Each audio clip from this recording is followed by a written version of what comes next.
The rod bolt section here, ARP, wave lock. Don't bother with the other ones. You'll never get them in, and if you do, they'll be really hard. Get the wave lock. Save yourself a lot of trouble. Wave lock simply looks like that.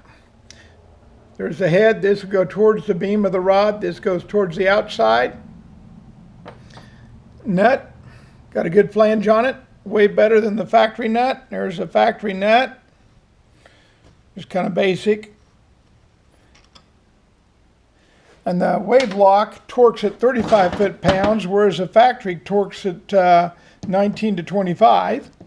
So it's definitely got some better steel in it. So what we do here, take this old rod apart. It's not too bad. You can just kind of wiggle that cap off, slide the bearing out. Of course, we're going to throw them old bearings away. We've kind of looked at them for wear. Everything tells a tale. Everything shows a pattern. So you kind of want to look at things. Now here, straightforward, don't have to be fancy. We'll just take and clean things up a little bit. And then we're going to put those rod bolts in. And then later on, I don't have my ring compressor yet. Getting a tapered ring compressor, they're definitely worth the trouble, the time, and the weight. So I'm getting a tapered ring compressor for 4.040. Could you give these a few taps?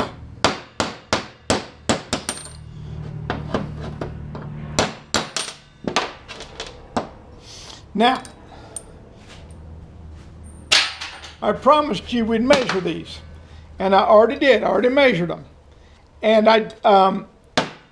on these putting these new bolts in, I measured them.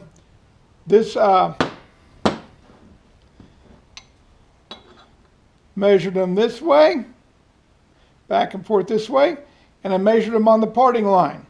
I measured them before and measured them after. I had some that did not change at all between the old rod bolts and the new rod bolts torqued down. And I had one that changed to 1/10,000th of an inch on the parting line. It got a little bit more narrow. I can live with 1/10,000th of an inch. Machine shop doesn't hit that. So, you know, if you're careful, you can get away with it. Now, if I was building a brand new motor, yeah, I'd get them machined up. I got ahead of myself. I'm talking here. Moly, ARP Moly Lube, is for putting the nuts on, but I have found out the hard way, anti-seize for pressing the rod bolts in, because sometimes they'll get the old style would definitely gall on you if you weren't careful, and they're just a mess to put in. These wave locks are better, but after being burned once, I use anti-seize. So we get it lined up the way it's supposed to go in. Simply slide it in, nice and easy. Line it up where she's supposed to go so it's nice and flat.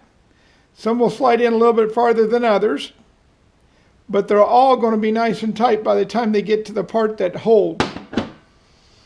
Okay, now what I'm using to press this in is a 1/4 inch drive, and it's a 3/8 inch SK deep well socket. Put it over here. I'm going to put it in the vise here like this, and I'm going to use a vise to draw it up. I will show you here in just a second how I have it set up. So you can see that's how I have it set up. So I'll simply run the vise in, and I'm going to make sure that I have it just as close to square as I possibly can. Off a few thousandths ain't going to make a lick of difference.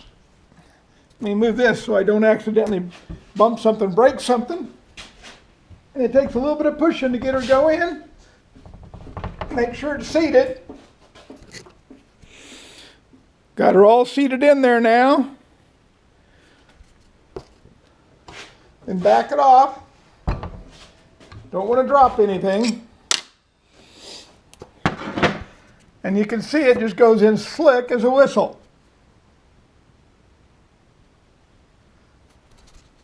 Get that right side up, it might look better. Okay, so I'm going to clean off that anti-seize. Now I'm going to do the other side again. Seize on there. Get it up on that, right on that shoulder, because that shoulder is where the last place you're going to go, and if it's going to gall, it's going to be in that last little bit. Make sure we line this head up. Oh, by the way, I already checked to make sure that everything was okay there.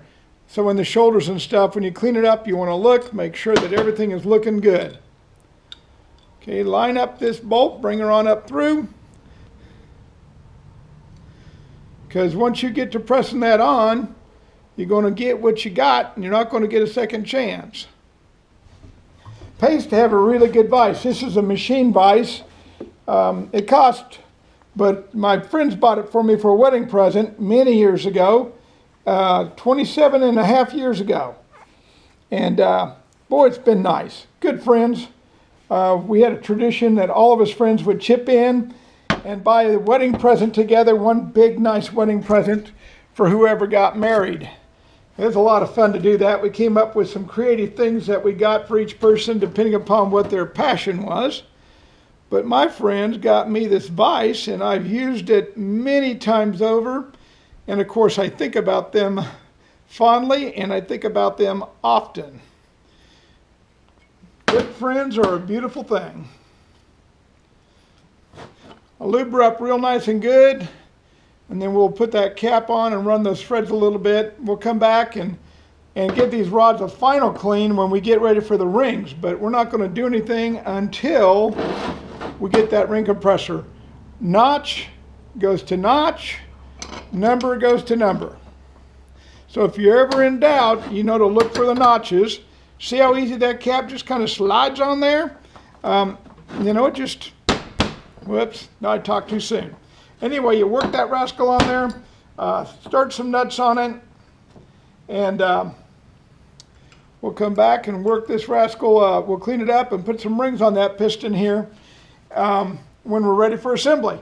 So to cap it back off, wave lock bolts, anti-seize, and to put it on, clean off the anti-seize, good moly lube from the ARP moly lube on the bottom of the nuts as well as on the threads, and then lubricate that piston pin right down in there. Lubricate that up a little bit so that when you go back to, it'll kind of sit there with this high detergent transmission fluid. That's one reason why I like it on a used motor. Super high detergent on that transmission fluid, and it'll get down in there, and after we clean it all up with solvent and get it nice and clean, when we lube it with oil for the final assembly, it'll be about as clean as we can get it without taking that piston pin out of there. I think that's all for now, and we might start grinding on the cylinder heads next. Buy good tools, you know, the micrometers, inside bore gauge, that kind of stuff. Boy, they work good, and they sure are nice. And you'll never regret buying a good one like the Michi. Let me get it out and show it to you. When it comes to a good quality mic, the 2 to 3 inch, you're just going to be hard pressed to need something other than that. That is probably the single most accurate area you need to be in. So the 2 to 3 inch, there. Hopefully you can see that. Michitoyo. Anyway, I got that off eBay. Real reasonable priced. It's good to 1/10,000th of an inch. It came with the calibration. See this little unit here? You simply put it in here, run it down to calibrate, and it was calibrated. Here's a wrench if you need to adjust your calibration. So the Michitoyo, very, very good quality instrument. Old school Lufkin, I showed you the inside bore gauge. It'd be even better if it was a real dial gauge. That'd probably be the next thing I'd get would be a dial gauge that would do the rod bearings as well as the main bearings. That would be really slick. So anyway, buy your tools well, buy them carefully. Like we said, the SK beam type torque wrench, that's a good tool.